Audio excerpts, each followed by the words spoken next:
Hello guys, welcome back to my channel. तो दोस्तों, आज की इस वीडियो के अंदर हम लोग बात करने वाले हैं पीसीटी के बारे में, जिसे हम लोग बोलते हैं पोस्ट साइकिल थेरेपी। इसे स्टीरॉयड साइकिल के बाद यूज़ किया जाता है। क्यों यूज़ करते हैं, इसकी डोज, कितने लंबे टाइम तक इसे यूज़ करना होता है, फ़ायदे क्या होते हैं, इस वीडियो के अंदर बात करने वाले हैं। तो चलिए गाइस, बिना टाइम वेस्ट के आज की वीडियो शुरू करते हैं। चैनल पर नहीं है तो चैनल को सब्सक्राइब कर देना, इसी तरह आप लोगों को क्वालिटी कंटेंट यहाँ पे मिलता रहेगा।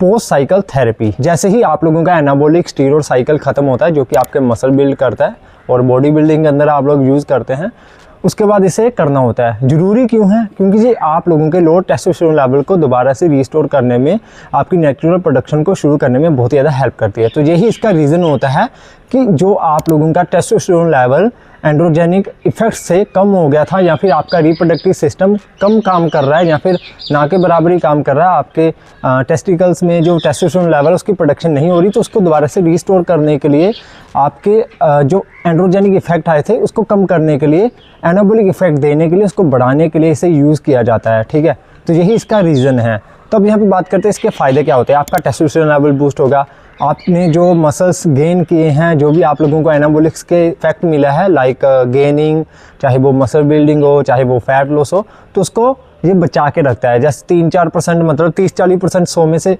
डिक्रीज़ होगा, बाकी आप लोग मेंटेन कर पाएंगे इसकी वजह से। तो इसलिए इसको यूज़ करना पड़ता है। तो अब यहाँ पे बात कर लेते हैं कि जो आप लोगों को एस्ट्रोजेनिक इफेक्ट आया था, जैसे कि बहुत सारे लोगों को गाइनो हो जाती है या फिर पफी निपल्स हो जाती है, तो उसको रिड्यूस करने के लिए आप लोगों को कौन सी मेडिसिन इसके अंदर चलानी पड़ती है। साइकिल ख़त्म होने के 2 से 3 दिन के अंदर ही आप लोगों को इस मेडिसिन को यूज़ करना होता है, टमोक्सिफिन 20 mg। तो आप लोगों को 40 mg पर डे लेनी है 1 से 2 वीक्स के लिए। देन उसके बाद 3 to 4 वीक के लिए आप लोगों को इसको 20 mg कर देना है। और हाँ, एक खास बात, साइकिल ड्यूरेशन क्या रखना है पीसीटी का।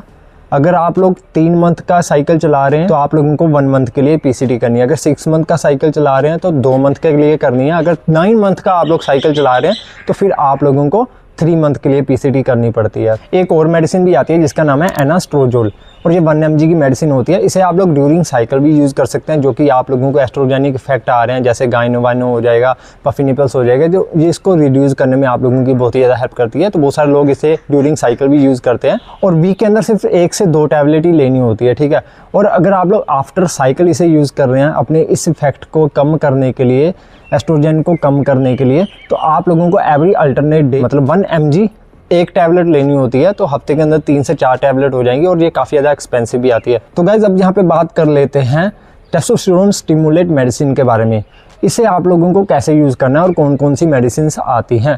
क्लोमिड एंड नोल्वाडेक्स, सभी को पता है, इन दोनों में से कोई भी एक मेडिसिन आप लोगों को लेनी होती है, और इनका अल्टरनेटिव है टेस्टोस्टेरोन एनांथेड 200 mg। ठीक है, आप लोगों को वीक के अंदर 1 बार या फिर 2 बार लेना पड़ता है। और अगर आप लोगों को ये भी नहीं लेना, ठीक है, इसके अलावा एक और इंजेक्शन है जिसे हम लोग बोलते हैं HCG। वो सारे लोगों को पता ही होगा ऑलमोस्ट, तभी वो इस वीडियो पे आए हैं। ठीक है, तो उसकी डोज कितनी लेनी होती है? क्लोमिड की डोज लेनी होती है पर डे की आप लोगों को 50 mg। ठीक है, और नोल्वाडेक्स की आप लोगों को लेनी होती है पर डे की 40 mg। और पहले 2 वीक्स के लिए क्लोमिड की डोज रहेगी 50 mg, और 3rd and 4th वीक के लिए आप लोगों की जो डोज रहेगी क्लोमिड की वो रहेगी 25 mg। ठीक है, नोल्वाडेक्स भी ऐसी ही है, 40 mg पहले 2 वीक्स के लिए, देन 3rd और 4th वीक के अंदर आप लोगों को इसकी डोज करनी होती है 20 mg। ठीक है, तो ओनली 4 वीक ही आप लोगों को इसकी डोज रखनी होती है। एंड HCG इंजेक्शन की डोज कितनी लेनी होती है आप लोगों को? वो लेनी होती है 500 IU से लेके 1000 IU पर वीक। हफ्ते के अंदर सिर्फ 1 बार आप लोगों को इंजेक्ट करना होता है। अगर आप लोगों को थोड़ा फास्ट रिकवरी चाहिए तो क्लोमिड भी चला सकते हैं, या फिर नोल्वाडेक्स चला सकते हैं, उसके साथ आप लोग HCG इंजेक्शन भी चला सकते हैं।